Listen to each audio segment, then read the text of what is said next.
Here's Russell Shepard going. Russell Shepard, a wide receiver at Louisiana State University, answers to about a dozen coaches on the field. Off the field, how many of you gentlemen are prepared? His coaching staff is even larger. Glucose, which is an energy-rich molecule. The tutoring appointments, the learning specialists, the strategy tutors we have, they keep us on task. But many LSU students steer off course. Only 59% make it to the goal line and graduate. I just felt like I failed. Kendall Loftus graduated high school with honors, but the Baton Rouge native says by the end of her freshman year, I just felt like since I wasn't doing good, I just kind of gave up. You gave up?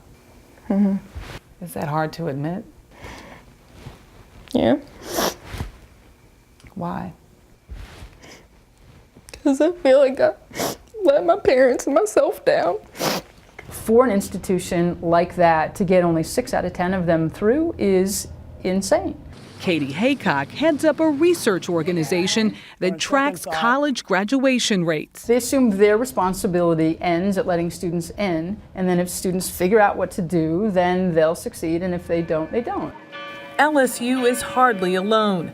Graduation rates are equally low at hundreds of other well-known schools, including schools in the Pacific 10, the Southeastern Conference, and the Big 12. Would you call this a crisis? Absolutely. Dr. Sandra McGuire is a vice chancellor in charge of academics at LSU. She says some kids are dropping out for financial and personal reasons, but says there's a bigger problem. They don't have study skills, learning strategies typically, and unfortunately so many of them give up when they encounter difficulty. Institutions that really succeed do that. They don't just track their graduation rates, they track what's happening to students in the first week, in the first month, when their attendance falls off or when their homework doesn't get turned in. They act aggressively in that moment. The University of Maryland used that approach to significantly raise their graduation rate over the last decade, from 60% to 82%. It happened with smaller class sizes, mandatory tutors, and courses tailored to their students' needs. Our job is to provide students with degrees.